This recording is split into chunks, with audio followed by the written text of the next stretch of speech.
రక్షకుడు ప్రభువైన యేసుక్రీస్తు నామములో అందరికీ వందనాలు.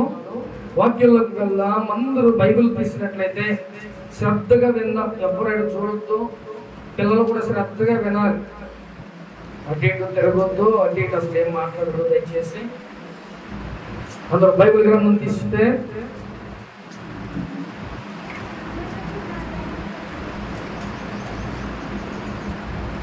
సంఖ్యాకాండం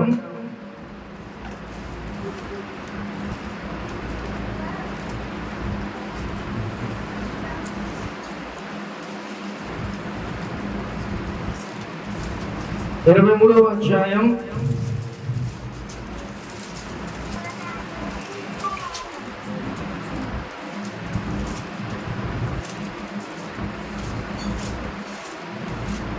23వ అధ్యాయం 19వ వచనం చదువుతున్నాం. దేవుడు అబద్ధమాడుటకు ఆయన మానవుడు కాడు, పశ్చాత్తాపపడుటకు ఆయన నరపుత్రుడు కాడు. ఆయన చెప్పి చేయకుండా ఆయన మాట ఇచ్చి స్థాపించుకుంటున్నా. చాలు. హల్లెలూయా. ఇక్కడ మన దేవుని గురించి బిలాము అనే ప్రవక్త ఈ మాటలు మనతో మాట్లాడుతున్నాడు. ఈరోజు ప్రేమ దేవుని బిడ్డలారా, ఈరోజు మన దేవుడు ఎలాంటి వాడు అనే విషయాలు బిలాము బాలా అనే రాజుకి తెలియజేస్తున్నాడు. కాబట్టి అందరూ నావేం చూడండి. ఆ బాలా అనే ఆ రాజుకి ఏం చేస్తాడు? ఆ బిలాము దేవుని యొక్క ముఖ్యం అంటే ఆయన ఎలాంటి వాడు, ఆయన ఏం చేస్తాడు, అసలు ఆయన వ్యక్తిత్వం ఏంటి, ఆయన గుణలక్షణాలు ఏంటి అని మన దేవుడి గురించి ఆయన చెప్తున్నాడు. ఏం చెప్తున్నాడంట? మన దేవుడు ఎలాంటి వాడు అంట? మాట ఇస్తే మాట తప్పేవాడుగా. ఆయన మనిషి కాదు. మనిషి అయితే ఎలా ఉంటాడంట? ఏమండి, మనిషి ఎలా ఉంటాడు? మాట ఇస్తే తప్పుతాడు. అలాగే దేవుళ్ళో ఉండకోకుండా ఎటుబడితే తిరుగుతూ ఉంటారు. లేకపోతే ఆ కంప్లీట్ గా దేవునికి వ్యతిరేకంగా జీవిస్తూ ఉంటారు. అంటే మాట ఇస్తే తప్పేలాగా ఉంటారు. కాబట్టి ఆయన మనిషి కాదు. ఆయన ఎవరంట? దేవుడు. ఒక్కొక్కసారి మనల్ని కోపగిస్తాడు, అలాగే వెంటనే ఆయన మనల్ని ప్రేమిస్తూ ఉంటాడు. అదే మనుషులు మనం ఏం చేస్తాం అని సమ్ ఎగ్జాంపుల్స్ నేను చెప్తున్నా. కొన్ని ఎగ్జాంపుల్స్. మనుషులైతే మనం ఏం చేస్తాం? ఒకరితో మాట్లాడకపోతే మనం ఏం చేస్తామంట? సంవత్సరాల తరబడి ఎవరు నేను చచ్చేంత వరకు నేను నీతో మాట్లాడను అలాంటి ప్రామిసులు చేస్తూ ఉంటాడు. కానీ దేవుడైతే ఆయన కోపం ఎలాంటిదంట? నిమిషం మాత్రమే ఆయన కోపం ఉంటుందంట. అందుకనే దేవుడు అంటారు కోపగిస్తాడు. వెంటనే మనం మోకరించి నన్ను క్షమించు ఒక మాట మనం ప్రార్థన చేసుకుంటే వెంటనే ఆయన క్షమించేదే. అదే మన కోపం ఎలా ఉంటుందంట? మన కోపం మనం చచ్చిపోయేంత వరకు కూడా ఉంటుంది. అందుకనే మన మనుషులు అంటాం, ఆయన్ని దేవుడు అంటారు. ప్రేమ దేవుడు కూడా. అందుకే బిలాము దేవుని గురించి చెప్తున్నాడు. ఆయన మనిషి కాదు, ఆయన దేవుడు. ఆయన మాట ఇస్తే ఆయన తప్పేవాడు కాదు. కాబట్టి ఆయన ఏం చెప్తున్నాడంట? ఆయన దేవుడు అబద్ధమాడుటకు ఆయన మానవుడు కాదు, పశ్చాత్తాపడుటకు ఆయన నరపుత్రుడు కాదు. కాబట్టి మనమైతే మనుషులు మాట ఇచ్చి మాట తప్పుతూ ఉంటాం, మాట ఇచ్చి మాట తప్పుతూ ఉంటాం. కాబట్టి ప్రియమందేవుని బిడ్డ, మనం మాట ఇచ్చి మాట తప్పే వాళ్ళం. కానీ దేవుడైతే మనకి ఎప్పుడు దేవుడు మన జీవితంలో కార్యం చేస్తాడే ఉంటాడు. ప్రేమ దేవుని బిడ్డ, ఆయన మనిషి కాదు, దేవుడు అనే మాట ఆయన చెప్తున్నాడు. మన జీవితంలో దేవుడు మంచిగా ఆయన కోపం చేస్తే ఆయన కోపం నిమిషం మాత్రమే ఉంటది. అందుకే ఆయన్ని దేవుడు అని అంటారు. అలాగే మనుషులు మనం ఎలా ఉంటామంటే తప్పు చేస్తే పశ్చాత్తాపడతాం. కొంతమందికి ఇది కూడా ఉండదు. నేను తప్పు చేస్తున్నానే, నేను దేవుడికి వ్యతిరేకంగా ఉంటున్నానే అనే ఒక పశ్చాత్తాపం ఎవరికి ఉండదు. కాబట్టి మనుషులు మనకి ఏమున్నారంట? పశ్చాత్తాపం. నువ్వేమైనా తప్పు చేస్తే అది దేవుని దగ్గర నువ్వు ఒప్పుకొని విడిచిపెట్టేస్తే నువ్వు పశ్చాత్తాపం కలిగి కన్నీరు కారిస్తే దేవుడు ఆయన కనికరించి నిన్ను క్షమించేదేవుడు. కాబట్టి మనకి ఏముండాలి? మనుషులైన మనకి పశ్చాత్తాపం కలిగి ఉండాలి. దేవుడైన వాడికి పశ్చాత్తాపం ఉండదా? ఉండదు. ఎందుకు ఉండదు? అరే దేవుడు ఆయన తప్పు చేయడు. ఆయన మాటిస్తే తప్పే దేవుడు కాదు. ఆయన తప్పు చేసేవాడు కాదు. ఆయన ఎవరంట? పరిశుద్ధుడు. ఆయన పరిశుద్ధంగా జీవించేవాడు కాబట్టి ఆయన పరిశుద్ధుడు. ఆయనలో ఏ లోపం కూడా కనుగొనల. ఆయన ఈ భూమి మీదకి వచ్చిన 33 సంవత్సరాలు ఈ లోకంలో జీవించాడు, కానీ ఆయన మీద ఒక్క మచ్చ కూడా ఆయన లేదు, కనుగొనల. చాలా మంది వెతికి నిరసించిపోయారు. ఆఖరికి లేనిపోని నిందలన్నీ వేసి ఏం చేస్తారు? ఆయన సిలువుకి అప్పు చెప్పేశారు. కాబట్టి మనుషులు మనకి పశ్చాత్తాపం కలిగి ఉండాలి. లోకంలో చేసే ప్రతి పనికి, దేవునికి వ్యతిరేకంగా ఉన్న ప్రతి పనికి, లేకపోతే దేవునికి నువ్వు చేసే ప్రతి ప్రామిస్ మనం తప్పుతా మరి దేవుల్లో పడిపోతూ నుంచుంటూ ఇవన్నీ చేస్తూ ఉంటాం. కాబట్టి మనుషులు మనకి ఏముండాలంట? పశ్చాత్తాపం కలిగి ఉండాలి. ఆ లక్షణం దేవుడికి ఉండదు, ఆ లక్షణం మనకే ఉండాలి. పశ్చాత్తాపం కలిగి ఉండాలి. మనం అటు విధంగా జీవించాలని దేవుడు మాట. కాబట్టి పశ్చాత్తాపం కలగడానికి ఏదంటా? నేను ఆయన మనుషులు కాదు.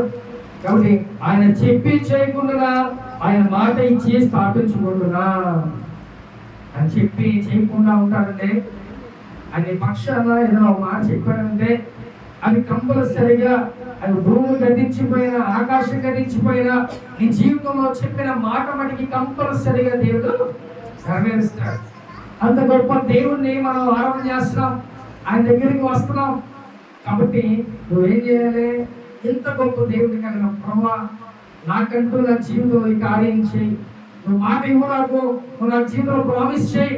కాబట్టి ఆయన ఇస్తే ఆ మాట చెప్తే చేయకుండా ఉండే వ్యక్తి కాదు. మనుషులైతే ఏం చేస్తారండి?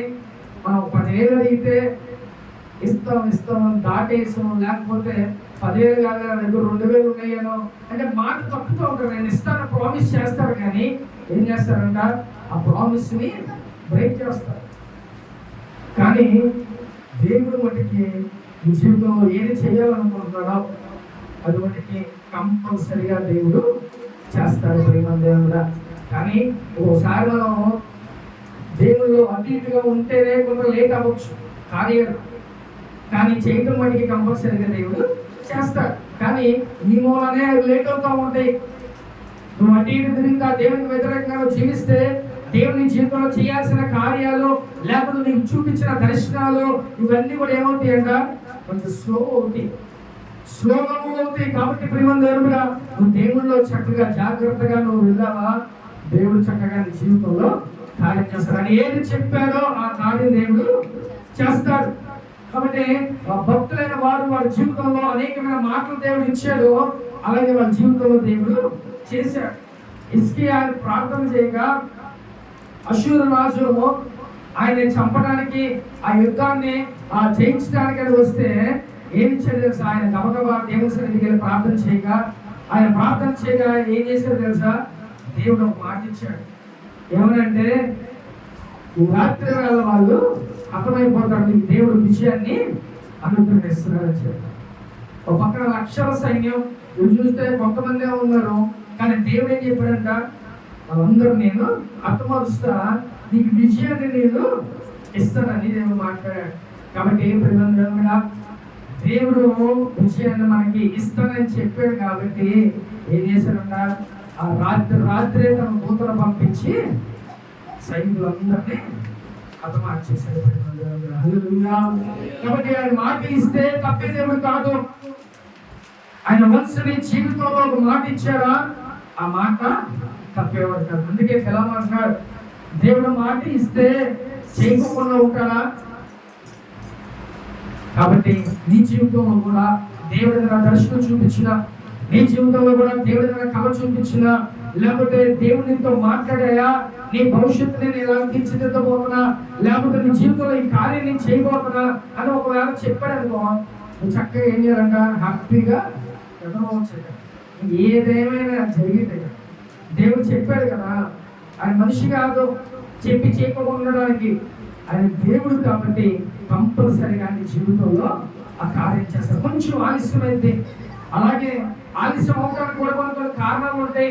నీ జీవితంలో కొన్ని లెసన్స్ నేర్చుకోవడానికి, అలాగే నీ జీవితంలో ఆ దేవునికి నువ్వు వ్యతిరేకంగా కూడా జీవిస్తున్నావు అనుకో, ఆ వ్యతిరేకంగా ఉన్న ఆ జీవితంలో ఏం చేస్తే దేవుడు కొంచెం స్లో చేస్తాడు. మళ్ళీ నీకు ఏమైనా ఇచ్చామనుకో ఏమైపోతుంది, అదే జీవితంలో మళ్ళీ నువ్వు నడుస్తావని మళ్ళీ దేవుడు ఏం చేస్తాడు, అప్పుడు నీకు వెయిట్ చేస్తూ ఉంటాడు. కాబట్టి కూడా దేవుడు ఆలస్యం చేస్తున్నాడంటే మనమునే మనం చేసే కార్యాలను బట్టి, మనం చేసే దేవుడికి వ్యతిరేకంగా ఉన్న ప్రతి ఒక్క కార్యాలు బట్టే దేవుడు మన జీవితాల కార్యాలు ఆలస్యం చేస్తూ ఉంటాడు. కాబట్టి ఇప్పుడు బిలాము అంటున్నాడు, దేవుడు ఆయన చెప్పి చేయకుండా అని చెప్పని అంటున్నాడు. సరే చూద్దాం. ఆయన చెప్పి చేయకుండా ఆయన మాట ఇచ్చి స్థాపించకుండా. కాబట్టి ప్రేమ దేవుడుగా దేవుడు మాట ఇస్తే తప్పే దేవుడు కాదు, కొంత గొప్ప దేవుడు మనం కలిగి ఉన్నాం. కాబట్టి దేవుడిని అడిగి నీ జీవితంలో ఒక మాటను సంపాదించుకో, ఒక దర్శనాన్ని కలిగి ఉండు. మనం అడిగితే కంపల్సరిగా మనకి ఒక ప్రామిస్ చేస్తాడు. జీవితంలో కార్యం చేయ్యా అని ప్రార్థన చేయగలిగితే దేవుడు చక్కగా నీ ప్రార్థన ఆలకించి నీకంటూ ఒకవేళ స్వరంతో మాట్లాడచ్చు, లేకపోతే దర్శనం ద్వారా నీతో దేవుడు మాట్లాడే నీ భవిష్యత్తు ఏంటో, లేకపోతే నీ దేవుడు నీ జీవితంలో చేసే కార్యాన్ని బట్టేదో దేవుడు అటు విధంగా చక్కగా నీకు తెలియచేస్తాడు. ప్రేమంగా ఆ విధంగా నువ్వు ఉంటే ఆ మాట ఏదైతే ఇచ్చాడో ఆ మాట దేవుడు నెరవేరుస్తాడు కంపల్సరిగా. ప్రేమంగా హల్లెలూయా. కాబట్టి ఆయన మాట ఇస్తే కంపల్సరిగా నెరవేర్చే దేవుడు, ఆయన మాట ఇచ్చి కంపల్సరిగా స్థాపిస్తాడు. ప్రేమంగా దేవుడు ఎప్పుడో ఒక మాట ఇచ్చాడు దావీదుకి, ఆ మాట ఇప్పుడు కూడా నిలబడే. అలాగే యాహోకి ఆ యొక్క వ్యక్తికి కూడా దేవుడు ఆ మాట ఇచ్చాడు, ఆ మాటనే దేవుడు నెరవేరుస్తున్నాడు. కాబట్టి అది తరతరాల వరకు దేవుడు ఆయనకి రాజసింహాసనం ఇచ్చాడు, అది ఇప్పుడు కూడా అది ఇంకా నెరవేరుస్తూనే ఉన్నాడు. కాబట్టి దేవుడు ఇస్తే ఇంకా అలాగా జరిగిపోతూనే ఉంటుంది. ఆయన మనసు ఒకసారి మన జీవితంలో ఇచ్చే అది కంపల్సరీగా అది జరిగింది ఆ మాట. కాబట్టి ప్రేమ దేవుడా, దేవుడు అంత గొప్ప కార్యాలు మన జీవితంలో చేస్తాడు. ఆయన మాట ఇచ్చి తప్పే దేవుడు కాదు. కాబట్టి మనం ఎలా ఉండాలంట, చక్కగా దేవుని దగ్గర ప్రార్థన చేసుకొని ఆయన మాట కోసం కనిపెట్టుకొని మన లోకంలో జీవించాలి. హల్లెలూయా. అందుకనే బిలాము చెప్తున్నాడు, ఆ బాలరాజుకి ఏం చెప్పాడు, అయ్యా ఆయన మాట ఇస్తే తప్పే దేవుడు కాదు. పైన వచ్చిన కొన్ని ప్రాఫెసీని దేవుడు బిలాము ద్వారా తెలియచేశాడు. ఏమన్నా తెలుసా, బిలాము ఆ ప్రవక్తని బాలరాజు పిలిపించుకొని ఏం చేశాడంటే, నా శత్రులైన వారికి నువ్వేం చేయాలంట, నీ నోటితో నువ్వు శపించు. అప్పుడు వాళ్ళు ఏమవుతారంట, శపించబడతారు. ఆ స్వార్థంతో ఎవరు లేదంట, ప్రవక్త అయిన బిలాముని పిలిపించుకున్నాడు. అయితే ఆయన ఏం మాట్లాడాడో తెలుసా, చూద్దాం ఒకసారి. 23వ అధ్యాయం 11వ వచనం చదువుకున్నాం. అంతటి బాలాకు బిలాముతో, నీవు నాకేమి చేసినవి, నా శత్రువులను నేను రప్పించితిని, అయితే నీవు వారిని పూర్తిగా దీవించువలెను. అందుకతడు యెహోవా నా నోట ఉంచిన దానిని నేను శ్రద్ధగా పలుకవద్దా అని ఉత్తరం ఇచ్చెను. చాలు. హల్లెలూయా. ఇక్కడ బాలరాజు ఏం చేశాడంట, బిలాముని ప్రవక్తని పిలిపించుకొని నా శత్రువైన వేరే దేశం వాళ్ళు ఏం చేయమన్నాడంట, వాళ్ళని శపించు, వాళ్ళు దూషించు. వాళ్ళు శపిస్తే వాళ్ళు ఏమైపోతారంట, నాశనం అయిపోతారు. ఒక్కోసారి మన శాపనార్థాలు కూడా ఉంటాయి, ఉన్నాయో లేవో తెలియదు, కానీ ఆ నాశనం అయిపోతుంది, ఆ కుటుంబం నాశనం అయిపోతుంది, వీరు నాశనం. నువ్వు తిన్నంత మాత్రం అది అయిపోతా. మన ప్రశాంతతకి, మన బీపీ డౌన్ అయిపోవడానికి మనం ఏం చేస్తాం, కడుపులో ఉంటాం. ఎంత చెప్పినా దేవుని చింతనే మన జీవితంలో అదొక మన రూట్ని మనం పాటిస్తూకూడదు. ఒకనే మనం ఒక పాడైపోవాలనుకోకూడదు. ఏమంటామంట, ఆరు నాశనం అయిపోవాలి, ఆరు బట్టి ఈ మాటలో మాట్లాడుతూ ఉంటాను. నువ్వు నీ నోరు నువ్వు ఎంత విప్పినా ఏం చేసినా దేవుని చిత్తం జరగకోకుండా ఉండదు. నువ్వు అన్నంత మాత్రం జరిగిపోతాయా? లేకపోతే అన్నా దేవుడువా కాదు కదా. కాబట్టి ఇక బాలాకు ఆ యొక్క రాజు ఏం చేశాడంట, బిలాముని పిలిచి నా యుగుడు శత్రువుల్ని ఏం చేయమంటాడంట, దూషించు అని అంటాడు. కాబట్టి ప్రవక్త అయిన బిలాము ఎందుకు దూషిస్తాడండి? ఆయన నోటన ఏ మాట దేవుడు ఉంచాడో ఆ మాటనే ఆయన రిలీజ్ చేస్తాడు. ఏ మాట అయితే చెప్తాడో ఆ మాటే జరిగింది. కాబట్టి ఆయన ఏం చేస్తాడంట, శపించమని అడుగుతున్నాడు రాజు. ఒక నిజంగానే సావుకులు ఆ మాట చెప్పాడు అనుకో, అలా శపించాడు అనుకో, మీరంటే జరగకపోవచ్చు, కానీ సావుకుడు అంటే ఏం చేస్తాడంట, ఈ నోటన నా మాట ఉన్నది కాబట్టి నువ్వు ఏ మాట చెప్తే మాట నేను స్థిరపరుస్తా, జాగ్రత్త సాగుకుంటూ పెట్టుకోమని అర్థం ఉందా? ఒక మాట అంటే జరిగిపోదు, అది ఒకటి మేము అనం. కాబట్టి ఏం చేస్తాడంట, బిలాముని శపించడానికి పిలిపించుకున్నాడు. ఎందుకంటే అయ్యా నాకు ఎంతవరకు ఒక్క పరన్న చేసి పెట్టావా, నాకు ఒక్క కార్యమన్నా చేసావా, నాకు ఇది ఒక్కటి చేసి పెట్టు, నా శత్రువులు నాశనం అయిపోయి క్షమించు అని అంటే, నేను అలాంటి పనులు నేను చేయను. ఎందుకంటే దేవుడు నా నోట ఏ మాట అయితే ఉంచాడో ఆ మాటనే నేను చెప్తా అని బిలాముకి ప్రత్యుత్తరాన్ని ఇచ్చాడు. అలా చెప్పి బిలాము ఆ బాలారాజుకి ఏం చెప్తున్నాడంటే, దేవుడు గొప్ప దేవుడయ్యా, ఆయన ఏదైనా చేయగలడు, ఆయన మాట ఇస్తే తప్పే దేవుడు కాదు, ఆయన ఒకవేళ నీ జీవితంలో ఏదైనా ప్రామిస్ చేస్తే ఆ ప్రామిస్ కంపల్సరిగా నెరవేరుస్తాడు, నీ జీవితంలో ఏదైనా స్థాపించబడితే అది కంపల్సరిగా దేవుడు నెరవేరుస్తాడు ప్రేమ దేవుడు కూడా. కాబట్టి అటు విధంగా బిలాము బాలాకి చెప్తున్నాడు. కాబట్టి ఈరోజు నువ్వు కూడా తెలుసుకోవాల్సిన విషయం ఏంటంటే, మన దేవుడు మాట ఇస్తే తప్పే దేవుడు కాదు, ఆయన మనిషి కాదు, ఆయన దేవుడు. కాబట్టి దేవుడు ఎప్పుడు ఏం చేస్తాడంట, నువ్వు బాగుండాలనే కోరుకుంటాడు, నువ్వు ఆశీర్వదించబడాలనే కోరుకుంటాడు. నువ్వు నాశనం అయిపోయి కోరుకుంటాడా? కొడుకులో ఎవరంటే సాతాను మన నాశనం అయిపోవాలి అని ప్లాన్ చేస్తాడు. ఒక్కొక్కసారి కొన్ని చోట్లకి వెళ్తే ఈవిల్ స్పిరిట్స్ పెట్టిన వాళ్ళ నుంచి ఆ దెయ్యం ఏం మాట్లాడుతుంది తెలుసా, వీళ్ళు పూర్తిగా నాశనం చేసేస్తా, లేకపోతే వాడికి ఏంటంట తలనొప్పి, అది ఇంకొకటో పెట్టానని చెప్పి అది చెబుతా ఉంటుంది. అంటే ఈ సాతాను ఏం చేస్తుందంట, మనకు తెలియకోకుండా మన యొక్క చుట్టుపక్కల మనందరినీ నాశనం చేస్తూ ఉంటాడు. కాబట్టి మనం చాలా జాగ్రత్తగా ఉండాలి. అందుకే నేనంట, మీరు బైబిల్ కంపల్సరీగా చదవాలి. నువ్వు రోజు బైబిల్ చదివి నువ్వు ప్రార్థన చేసుకుంటే నీకేముంటుంది, బాగుదల సాతాను టచ్ చేయలేడు. బా ఈ పరిశుద్ధులు, ఇది దేవుని యొక్క బిడ్డ, ఇది మనం తాగలేము, వీళ్ళమంటే ఇది చేసినా ఏం కూడా అయ్యేది కాదు. యోగికి ఏం చేశారంటే, సాతాను వచ్చి ప్రయత్నం చేశాడు నాశనం చేయాలని, అది వల్ల అయిందా? అవ్వలా. ఎప్పుడైతే దేవుడు కంచి తీసాడో అప్పుడే అది నాశనం అవడానికి కారణమైంది. కాబట్టి గురువులు ఏం చేయాలి, ప్రతిరోజు బైబిల్ చదవాలి, ప్రతిరోజు ప్రార్థన చేసుకోవాలి. ఇది నీ డైలీ లైఫ్లో నువ్వు అలవాటు చేసుకుంటే చాలా గొప్పగా ఆశీర్వదించబడతావు, గొప్పగా బ్లెస్ అవుతావు. ఒకరికనే చెప్పం పక్క నువ్వు చదివినా చదవకపోయినా నాకేం ఒడిగేదేం లేదు. అర్థమవుతుందా? నేనేమన్నా చదివినా, నేనేం చేసినా చేయకపోయినా నాకేం అవుతాం, మీరు బాగుపడాలని చెప్తున్నా. నువ్వు డైలీ ప్రార్థన చేసుకొని నువ్వు బైబిల్ చదువుకుంటే ఫస్ట్ కొన్ని రోజులకి నీకే అనిపిస్తుంది ఎంత ప్రశాంతంగా ఉంటుందో తెలుసా. ఆ కొంతసేపు దేవుని సన్నిధిలో గడిపితే, బైబిల్ చదువుకున్న ప్రార్థన చేసుకుంటే నీకు ఎంత ప్రశాంతంగా ఉంటుందో. నువ్వు చదువుతుండగానే దేవుడు నీతో మాట్లాడతాడు. నువ్వు చదువుతుండగానే తెలియని ప్రశాంతత నీలోకి వచ్చేస్తుంది. నువ్వు చదువుతుండగానే ఏమైపోతుంది, నీ హృదయంలో భారం అంతా కూడా, అనేకమైన స్ట్రగుల్స్, అనేకమైన బాధలు, అనేకమైన ఇబ్బందులు కూడా మనం అంతా ఉంటాం. కొద్దిసేపు దేవుని మాటలు నువ్వు వింటే, కొద్దిసేపు దేవుని మాటలు చదువుకుంటే ఏమైపోతుంది తెలుసా, నీ మైండ్ అంతా రిలాక్స్ అయిపోతుంది. అందుకే నేను పదే చెప్తాను, మనకోసం బైబిల్ చదవండి, ప్రార్థన వాటికి చేసుకున్నాను. చెప్పకుండా అంటే నేను సిగ్గు లేకుండా చెప్తా, ప్రతిసారి చెప్తా. నీకు ఉంటే నేనేం చేయాలి, చదవండి. అర్థమవుతుందా?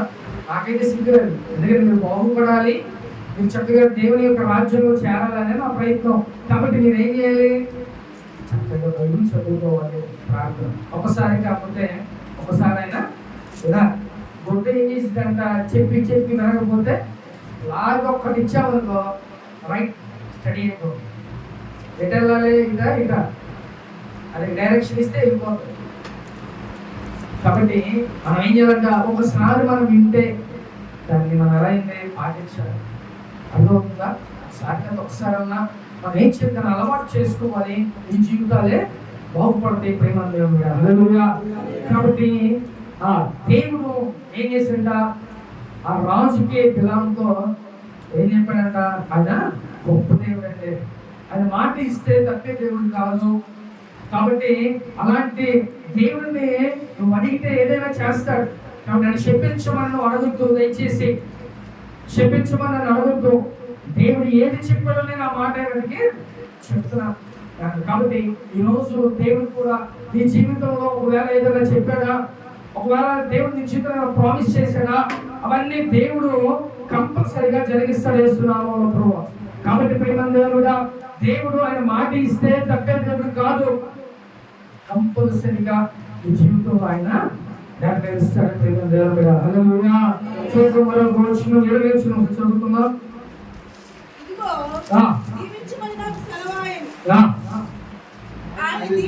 ఆయన దీవించను, నేను మార్చలేను. హల్లెలూయా. ఇక్కడ దేవుడు ఏం చెప్పాడంట, ఆ బాలాకు రాజు కాదు, ఆ శత్రువులు ఏం చేశాడంట, దీవించు అని చెప్పి దేవుడు చెప్పాడంట. అలా దీవిస్తే ఏమైందంట, వాళ్ళు కంపల్సరిగా దీవించబడతారు. ప్రేమ దేవుడా. ఆ సేవకుడు ఆ శత్రువు దేశాన్ని ఏం చేశాడంట, నువ్వు దీవించబడదు కాక అని అనగానే ఏమైపోయిందంట, ఆ దేశం, ఆ శత్రువులు అందరూ కూడా దీవించబడ్డారు. అంటే దేవుడు ఆయన ఏది చెప్తే అది చేయడమే. అందుకే బిలాము ఆయనకి ఏం చెప్పాడంట, వెళ్ళిందేమో బాలాక్ రాజు దగ్గరికి, కానీ దీవించింది ఎవరినంట, తన శత్రువుని దేవుడు దీవించమని చెప్పాడు.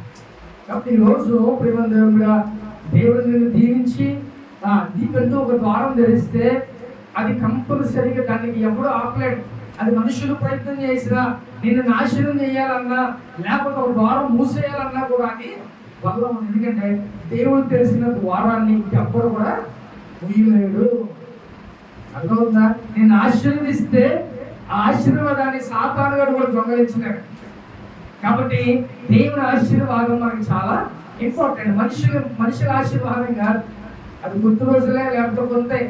కానీ దేవుని ఆశీర్వాదం నీ జీవిత కాలం అంతా కూడా ఉంటుంది. ప్రేమ దేవుడా, యోబుకి ఆశీర్వాదం ఎలా ఇచ్చాడంట, డబుల్, రెండింతలుగా దేవుడు ఆయన్ని ఆశీర్వదించేశాడు.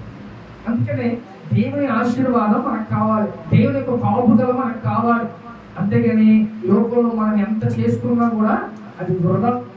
దేవుడు యొక్క దీవెన ఆశీర్వాదాలు మనకు ఉంటే, ఆయన ద్వారాలు మనకు తెలిస్తే, మనుషులు కానీ సాతాను కానీ ఎప్పుడు కూడా ఆ ద్వారాన్ని మూసేవాడు లేడు. ప్రేమ దేవుడు. ఈరోజు దేవుని మనం ఏమడగాలి, ప్రభా మన పక్షాన ఒక ద్వారాన్ని తెరు, నన్ను దీవించు అన్ను ప్రార్థన చేసుకుంటే దేవుడు కంపల్సరిగా నీ జీవితం ఒక ద్వారాన్ని దేవుడు తెలుస్తాడు. ప్రేమ ఇప్పుడు దాకా ఒకవేళ మూసుకుపోయి ఉండొచ్చు, ఎటు చూసిన ద్వారాలన్నీ మూసుకుపోయి ఉండొచ్చు, కానీ దేవుడు అడిగితే ఒక దూరంగా నీ కోసం దేవుడు తెలుస్తాడు. ప్రేమ దేవుడా. అంటే మనం చాలా చోట్ల ప్రయత్నాలు చేస్తాం, అనేకమైన సార్లు, అది డబ్బులు అవ్వచ్చు, అది ఇంకోటి అవ్వచ్చు, కానీ ఇటు చూసినా కూడా మనకు సహాయం రాకపోవచ్చు, కానీ దేవుడు సమయానికి ఒక ద్వారాన్ని నీ కోసం తెలుస్తాడు. ప్రేమ దేవుడా. అప్పుడు అనిపిస్తుంది, అప్పుడు తెలిసింది దేవుని విలువ. అవునా కదా? నిజంగా దేవుడు జీవితంలో సమయానికి దేవుడు చేశాడు అనే అప్పుడు దేవుని విలువ మనకి తెలిసింది. ఊరకనే ఇలా అడగగానే ఇలా వచ్చేస్తే మ్యాజిక్ అంటే ఏమవుతుందో తెలియదు, ఆ వాల్యూ. కాబట్టి దేవుని అడిగితే సమయానికి దేవుడికి సహాయం పంపిస్తే అప్పుడు తెలిసింది దేవుని యొక్క విలువ. దేవుడు నీకు ఎన్ని ద్వారాలు మూసుకుపోయినా దేవుడు కంపల్సరీ ఒక ద్వారానైనా దేవుడి పక్షాన తెలుస్తాడు. హల్లెలూయా. కాబట్టి ఈరోజు మనం దీవించబడాలి. ఈరోజు దేవుడు మనకంటూ ఒక ద్వారం అన్నా తెరవాలి అని మనం ప్రార్థన చేసుకోవాలి. అందుకే బిలాము ఏం చేశారంట, వాళ్ళని దేవుడు ఏది చెప్పాడో అంటే ప్రకంగానే వాళ్ళని చేశాడు. ఏం చెప్పాడంట, మీరు దీవించబడతారు. కాబట్టి దేవుడు కూడా మనం ఆశీర్వదించి దేవుడు కూడా ఒక ద్వారం తెలిస్తే మన జీవితాలు కూడా దేవుడు మారిపోతాయి. ప్రేమ దేవుడు మీద హల్లెలూయా. చూద్దాం, తర్వాత చూద్దాం. ఏ దోషము కనుగొనలేదు,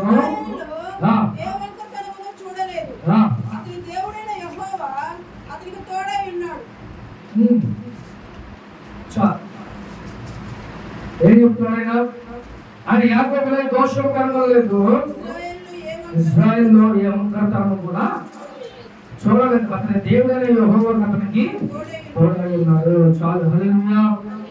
ఆయన యాకోబుకి ఏ దోషము కనుగొనలేదు. యాకోబు ఏం చేశాడండి, తెలుగులో దేవుని దగ్గర కదా ఏమవ్వాలని, నేను ఆశీర్వదించబడాలి, నా అన్నంలో జరుగుతున్నాడు కాబట్టి నేను ఆశీర్వదించబడాలి, నేను రక్షించబడాలి అని ఆయన ఏం చేశాడంట, ఆ నైట్ అంతా దేవుడితో గడిపాడు. కాబట్టి దేవుడు ఏం చేశాడంటే, నువ్వు అడగగానే చేసాడు దేవుడు. నీ ప్రవర్తన, నీ నడక అన్నీ కూడా పర్ఫెక్ట్గా ఉండి నువ్వు పరిశుద్ధంగా ఉంటే దేవుడు చక్కగా నీ ప్రార్థన ఆలకించిన జీవితంలో కార్యం చేస్తాడు. అందుకే యాకోబుని ఏం చేశాడంట, ఆయన ఏమి కూడా ఏ లోపం కూడా లేదు. ఏంటంటే యాకోబులో ఏ దోషము కూడా నేను కనుగొనలా. ఆయనలో ఏమి కనుగొనడానికి ఏమీ లేవు. ఆయన పర్ఫెక్ట్ గానే ఉన్నాడు. కాబట్టి దేవుడు ఏం చేశాడు, ఆయన గొప్పగా ఆశీర్వదించాడు.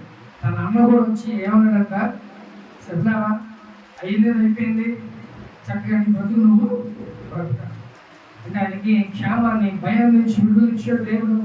అలాగే ఆ రాత్రి, ఒక రాత్రే ఆయన జీవితం మారిపోయాడు. దేవుడు ఒక ఆశీర్వాదకరంగా దేవుడు ఆయన్ని మార్చేశాడు. ఎలా మార్చాడు, ఆయనలో ఏ దోషము కూడా ఆయన కనుగొనాల. నీలో ఏ దోషాలు ఉన్నాయో ఒకసారి చూసుకో. నువ్వు ఆశీర్వదించబడాలంటే ఎన్ని అడ్డుపడతా ఉంటాయి. నువ్వు దేవునికి వ్యతిరేకంగా ఎలా ఉంటున్నావో, ఎలా జీవిస్తున్నావో ఇవన్నీ ఒకసారి జ్ఞాపకం చేసుకోవాలి. ఒకళ్ళు అయితే ఏం చేస్తారంటే వ్యసనాలు కదా, ఆ వ్యసనాలు ఈ వ్యసనాలు ఉంటాయి. ఆడవాళ్ళకి ఏ వ్యసనాలు ఉంటాయి. ఈ మధ్య ఆడవాళ్ళు తాగేస్తున్నారంటే ఇక్కడ కాదు, మన హైదరాబాద్ ప్రాంతాల్లో తాగేస్తున్నారు, అన్ని చేసేస్తున్నారు. వాళ్ళు కూడా ఈక్వల్స్ టు మన బాయ్స్ లా. కానీ ఇక్కడ ఆ కల్చర్ ఇక్కడ రాలేదు. కానీ ఇప్పుడు ఆడవాళ్ళకి ఏముందంటే దోషాలు ఏంటంటే ఇన్ఫర్మేషన్ వచ్చేసి. కాబట్టి ఇప్పుడు ఏమన్నా కూడా ఇక్కడ ఆడవాళ్ళకి ఏం దోషం ఉంది అంటే, ఎక్కువగా యూజ్ చేసే ఆయుధం ఏంటంటే నోరు. మన మౌత్ని మనం యూజ్ చేస్తా ఉంటాం. అది ఒకటే మనకి అది దోషం. ఇవన్నీ ఈ దోషాలు బట్టే మనం బ్లెస్ అవ్వకుండా ఉన్నాం. కాబట్టి ఆయనలో ఏ దోషము కూడా నేను కనుగొనలా. కాబట్టి ఆయన ఏం చేశాడు, దేవుడు గొప్పగా ఆశీర్వదించాడు. కాబట్టి నీలో కూడా ఏ దోషం ఉందో, నీలో కూడా ఏ లోపాలు ఉన్నాయో అవన్నీ నువ్వు సరి చేసుకో. దేవుడు నిన్ను ఏం చేస్తాడు, ఆశీర్వదిస్తాడు. నువ్వు సరిగ్గా ఉండు, నువ్వు వెళ్ళే మార్గంలో దేవుడు నిన్ను గొప్ప చేస్తాడు. నువ్వు వెళ్తా ఉంటే బ్లెస్సింగ్ వస్తుంది. దేవుడు ఏం చెప్తున్నాడు, మొదటిగా నా నీతిని, నా రాజ్యాన్ని వెతకండి, మిగతావన్నీ అవి వెనక్కి వచ్చేస్తాయి కదా. అప్పుడు నువ్వు మొట్టమొదటి ఏం చేయాలి, నీలో ఉన్న లోటుపాట్లు, నీలో ఉన్న వ్యసనాలు, లేకపోతే నీలో ఏదైతే లోపాలు ఉన్నాయో అవన్నీ సరి చేసుకో. అప్పుడు దేవుడు నిన్ను ఆశీర్వదించడం మొదలు పెడతాడు. కాబట్టి ఈరోజు నీలో ఏ లోపం ఉందో, ఈరోజు నీలో ఏ దోషం ఉందో వాటన్నిటి నుంచి నువ్వు బయటకు వచ్చాయి.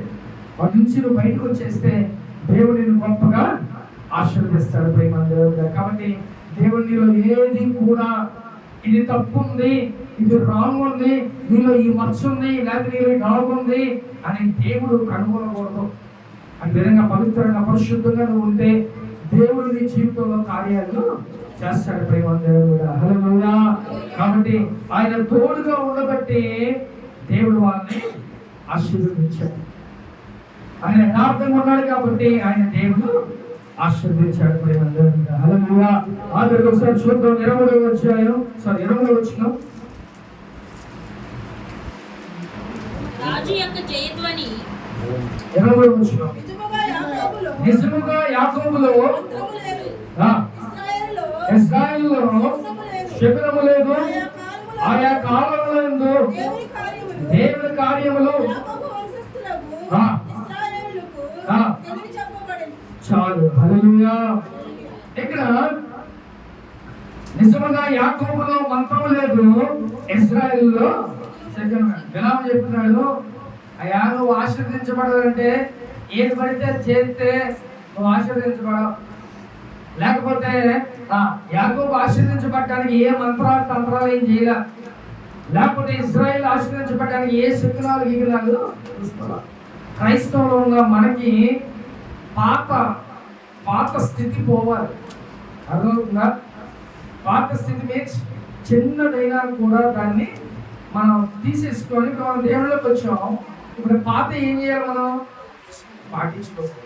మనం ఇప్పుడేంటి మంత్రాలు శకులాలు ఇవన్నీ మనం అది తుమ్మితే చాలు. ఆగండి 5 నిమిషాలు ఆగండి అని చెప్పాలి. తుమ్మితే ఏమైనా అయిద్దా?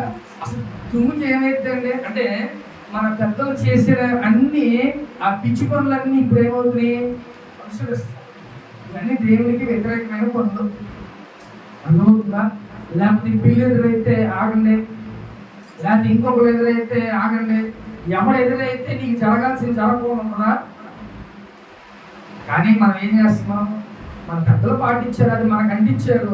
ఈ అంటించుకున్నాయని మళ్ళీ మన పిల్లలకి అంటించడం, వాళ్ళకి ఇవన్నీ మనం వదలుకోకుండా మన క్రైస్తవులకు వచ్చి యేసయ్య అంటే ఇవన్నీ వదిలేయాలి. ప్రతిదీ పూర్తిగా నువ్వు దేవుని మీదే డిపెండ్ అయి ఉండాలి. ప్రార్థన చేసుకొని బయలుదేరు, ఏమీ జరగదు. ఒకవేళ నీ జీవితంలో ఏదైనా జరగాలి అని అంటే అది జరిగిద్ది. నువ్వు ఎన్ని చెయ్యి, ఏమైనా చెయ్యి, దేవుడు జరిగించాలంటే జరిగిపోతుంది. అర్థమవుతుందా? కాబట్టి మంత్రాలకు ఏమవుతుందంట? సత్యాలు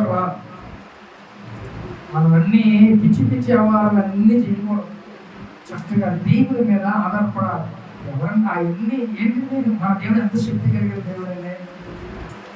అసలు ఆయన ముందు మన కోటికి కూడా సమానం కావాలని సాతాను క్రియలు వాటి విధంగా ఉండకూడదు. చక్కగా దేవుడిలోకి మనం సాగిపోవాలి. ఇవన్నీ చూసేవాడు ఆయనేగా, చూస్తూ ఉంటాడు ఇవన్నీ.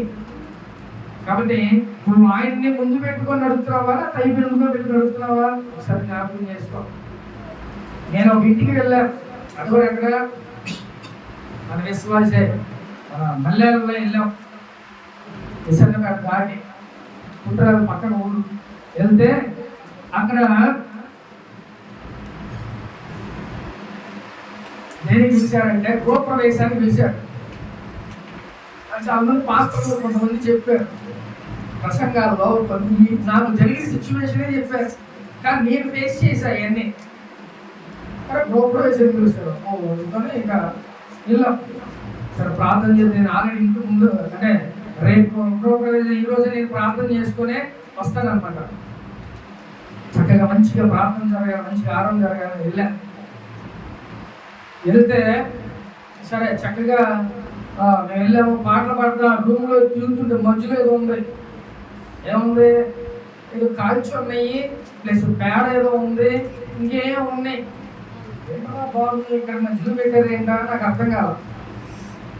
తర్వాత నాకు ఇవన్నీ గుర్తొచ్చంటే ముందుగానే ఏంటి మన పాత ఇవన్నీ హిందువులు చక్కగా ఏదో ఆవునో లేకపోతే దోనో పందినో ఏదో ఒకటి తీసుకెళ్ళి ఏదో చేసి మొత్తం ఏమనేది ఇవ్వు వచ్చారు. అంటే ఇక్కడ ఎవరికి ప్రిఫరెన్స్ ఇచ్చారంటే నువ్వు క్రైస్తవుడువా, నువ్వు క్రైస్తవురాలువా, ఏమన్నా అదే చేసే పనులు నాకు ఎంత బాధ వేసిందంటే, అంటే కనీసం సావుకు వస్తాడు భయం కూడా లేకుండా అలాగే ఉంచారు. అది ఆ సెట్టింగ్ అంతా అలాగే సెట్టించారు. ఎంత దౌర్భాగ్య స్థితిలో మనం ఉంటున్నప్పుడు ఏమన్నా ఏ మంత్రాలు నిన్ను బయటపడేయలేవు, లేకపోతే ఏ తంత్రాలు నిన్ను ఏమీ చేయలేవు. నువ్వు ఆశీర్వదించబడాలంటే దేవుని దగ్గర రావాల్సిందే. అర్థమవుతుందా? ఏ మంత్రాలు ఏవి కూడా మనల్ని ఏం చేసే కావు. కాబట్టి ప్రేమ దేవుడా, ఏది కూడా మన పాత అన్నీ మనం విడిచిపెట్టేయాలి.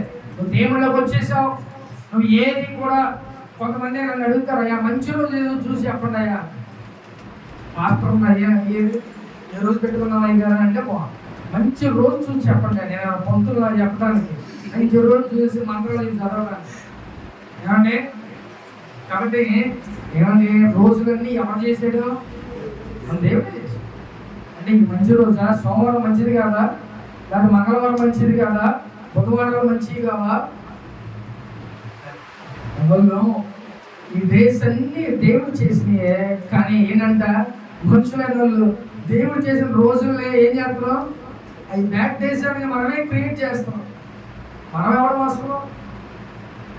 కాబట్టి క్రైస్తవులుగా మనం మారాలి. కొన్ని మంచి రోజులు, చెడ్డ రోజులు దేవుడు సృష్టించిన 6 రోజులు మన కోసమే దేవుడు చేశాడు. 7వ రోజు మీరు విశ్రాంతిగా ఉన్నారు బాబు, రెస్ట్ తీసుకోండి అని 6 రోజులు పనిచేస్తున్నారు. 7వ రోజు దేవుని సన్నిధిలో కలుపుతున్నాం. కాబట్టి ప్రేమ దేవుడా, ఏ రోజు అన్ని రోజులు మన కోసమే దేవుడు సృష్టించాడు ప్రేమ దేవుడా. కాబట్టి ఒకవేళ అట్టి పరిస్థితుల్లో మనం ఒకవేళ అలా ఉంటే అవన్నీ వదిలేసే దేవుని మీద పూర్తిగా ఆధారపడాలి. ఈ జీవితంలో ఏది జరగాలన్నా అది జరిగిపోతాయి.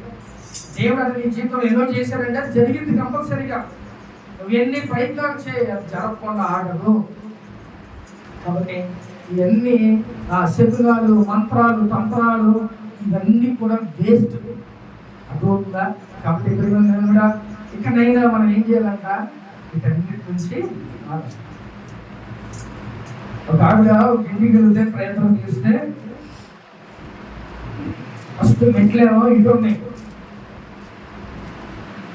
సరే వెళ్ళా బాగా, మళ్ళీ వచ్చే నెలకి వెళ్ళేసరికి ఇటు మారి ఇదేంటి అనుకున్నా, ఇటెక్కి వెళ్ళాం.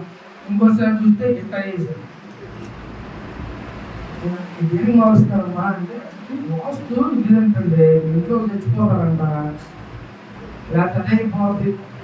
రెండే మరణం ఎవరి చేతిలో ఉంది? దేవుడి చేతి. మనం ఇప్పుడు చచ్చిపోవాలంటే ఇప్పుడు దేవుడు ఎలా చేస్తే ఇప్పుడు మనం చచ్చిపోవాలి. ఎట్లు మారితే చచ్చిపోతామా? నేను అన్నా ఒక పని చేయండమ్మా, నీకు చెప్పిన ఎదరు ఆడ ఏం చెప్తాడు, బిల్డింగ్ మధ్యకి ఒకసారి పగలు కొట్టిందంటే పగలు కొట్టేది, దరిద్రం వదిలిపోతుంది, బాగుంటుంది. లేకపోతే మెట్రిక్ పెట్టి అడ్డు పెట్టి ఈ ప్రయత్నాలు ఎందుకు, ఒక మధ్య పగలు కొట్టేసి 2గా డివైడ్ చేసిందంటే 2 డివైడ్ చేసేది. అప్పుడు ప్రశాంతంగా బతుకుతానేమో. ఏది చెయ్యి, నువ్వు ఎలాగైనా జీవించు, దేవుడు నీ జీవితంలో కార్యం జరిగిద్ది అంటే అది ఏదో చేస్తే కంపల్సరీ ఎలాగైపోతాయి. యోబు జీవితంలో సాతాను గారిని ఏం చేశాడు? ఎల్లని ఎలో చేశాడు. కాబట్టి సాతాను గారి జీవితంలో ఎలో అయ్యాడు. అంతేగాని అంత ముందు వెళ్ళాడా? ఎలా? అది వల్ల కాల. అలాగే దేవుడు నీ జీవితంలో ఏదైనా ఎలో, అది ఒకవేళ ఆశీర్వాదం అవ్వచ్చు, ఒకవేళ నష్టం అవ్వచ్చు, ఏదైనా కూడా దేవుడు ఎలో చేయాల్సిందే నీ జీవితంలో. ఒక తల వెంట్రుక రావటం కూడా ఈ మాట మన సరదాగా తీసుకోవచ్చు, కానీ రోజు నీ జుట్టులో ఎన్ని ఎంట్రుకలు రావని గమనించుకున్నావా? అవన్నీ దేవుడు చెప్పాడు. అర్థమవుతుందా? ఆశావాసి కాదు నా దేవుడు. అందుకని బలాం చెప్తున్నాను, నేను ఏ మంత్రాలు, ఏ శక్తులు, లేకపోతే ఏవి కూడా నేను సెక్యులర్ నేను చూడ యాకోబులో కానీ ఇజ్రాయెల్లో కానీ. కాబట్టి నువ్వు అట్టి విధంగా ఉండద్దు, నిషేపించాలనొద్దు, లేకపోతే వాళ్ళు ఏదో అయిపోవాలని నువ్వు అనొద్దు అనే బిలాము ఆ రాజుకి. కాబట్టి దేవుడుగా క్రైస్తవులుగా మనం ఎలా ఉండాలి? చక్కగా దేవుడు ఏం చెప్పాడు, నీ సేవకుడు ఏం చెప్పాడు ఆ ప్రకారం నువ్వు నడుచుకోవాలి. సేవకుడు ఏం చెప్తాడు? సొంత డబ్బా కొట్టడు, బైబిల్ గ్రంథంలో ఏది ఉంటే అదే చెప్తాడు. మీరు ఆ ప్రకారం మీరు పాటించాల్సిందే. అర్థమవుతుందా? కాబట్టి శకునాలు, లేకపోతే మంత్రాలు ఇంకోటి ఏది కూడా మనకు అప్పు. కంపల్సరిగా నువ్వు దేవుని మీద ఆధారపడు, దేవుడిని ఆశీర్వదిస్తాడు. నీకంటూ దేవుడు ఒక ద్వారాన్ని దేవుడు తెలుస్తాడు. ఒకవేళ ఏదైనా మనకి నష్టం జరిగిందా, ప్రభా నీకు స్తోత్రం, ప్రభా నువ్వు ఎలా చేసావు, మేము పడతాం, మేము భరిస్తాం, కాబట్టి కానీ వీటి నుంచి మాకు విజయాన్ని నువ్వు ఇవ్వయా అని ప్రార్థన చేయాలి. ఎప్పుడు కూడా నువ్వు సంతోషంగా ఉంటానని అనుకో మాకు. ఎప్పుడు కూడా నువ్వు దుఃఖంగా ఉంటానని కూడా నువ్వు అనుకోవద్దు. సంతోషం ఎల్లకాలం ఉండదు, అలాగే దుఃఖం కూడా ఎల్లకాలం ఉండదు. మన మనిషిలో కాబట్టి సంతోషాలు నువ్వు అప్పుడే నవ్వి అప్పుడే ఏడ్చే రోజులు ఉంటాయి, అర్థమవుతుందా? లేకపోతే కొంతకాలం మనకంటూ దుఃఖ దినాలు ఉంటా ఉంటాయి. కానీ ఒక నాటికి అవన్నీ కూడా దేవుడు సమాప్తి చేస్తాడు ప్రేమ. కాబట్టి ఏది అయినా కూడా దేవుడే చేస్తాడు. అందుకే బిలాము ఆ రాజుకి, బాలా రాజుకి చెప్తున్నాడు, అయ్యా దేవుడు ఇలాంటి వాడు, ఆయన మాట ఇస్తే తప్పే దేవుడు కాదు. ఆయన మాట ఇచ్చి నెరవేర్చుకోకుండా ఉండడు. ఒకవేళ అది భూమి నశించిపోయినా, ఆకాశం గతించిపోయినా ఆయన మాట నెరవేరుతాయా. కాబట్టి ఆయన ఏది చెప్పాడో నేను అదే చెప్తా, నేను అదే పలుకుతా. కాబట్టి వీటి విధంగా శకునాలు లేక మంత్రాలు లేకపోతే ఇంకొకటి వాళ్ళు నాశనం చేయాలనేది చెప్పొద్దు దయచేసి అని మన దేవుని గురించి అనేకమైన విషయాలు ఆయనకి తెలియచేశారు ప్రేమగా. కాబట్టి ఈరోజు సేవకుడిగా మీకు కూడా చెప్పిన ఎలాంటి విషయాల్లో కూడా మీరు దేవుని విడిచిపెట్టద్దు. దేవునితోనే నీ సహవాసం ఉండాలి, దేవునితోనే మనం ముందుకు సాగిపోవాలి. ఒకవేళ నీ జీవితంలో ఏదైనా నష్టం వచ్చిందా అయినా దేవుని విడిచిపెట్టమా. చాలా మంది ఎలా ఉంటారు, నేనంతా ప్రార్థన చేస్తున్నా, నేను చర్చిలకు వెళ్తున్నా, ప్రార్థన చేసుకుంటున్నా, లేకపోతే ఇంకేదేదో చేసేస్తున్నా, అయినా నా జీవితంలో ఏంటి అని నువ్వు క్వశ్చన్ మార్క్ వేసుకొని ఏం చేస్తావు, దేవుని దగ్గర రాకుండా మానేస్తూ ఉంటావు. ఇలాంటివి చాలా చూసావు. కానీ మొట్టమొదటిగా నువ్వు ఒక రోజు నువ్వు ప్రార్థన చేసుకో, లేకపోతే నువ్వు సరిగ్గా దేవుని సన్నిధికే నువ్వు రావు, నువ్వు దేవుడు అని అంటుకోవా? ఏమన్నా దేవుడు నువ్వు అనాలేనంటే నువ్వు ఫస్ట్ అలాగే బ్రతుకు. నా దేవుడు ఎలాగున్నాడో నువ్వు అలాగే ఉండు, అప్పుడు ఆయన ప్రశ్నించు. అర్థమవుతుందా? దేవుడు ఎలాగైతే ఉన్నాడో నువ్వు అలా ఉండి అప్పుడు నువ్వు ప్రశ్నించు. ఎందుకు చేయట్లా అని అడుగు. అప్పుడు నువ్వు అలా ఉండకోకుండా దేవుడు అడగడానికి అసలు నాకు రైట్సే లేవు, ఆ అర్హత మనకు లేదు. కాబట్టి ఏ ప్రేమ దేవుడుగా, దేవుడు గొప్ప దేవుడు. ఆయన మాట ఇస్తే తప్పే దేవుడు కాదు.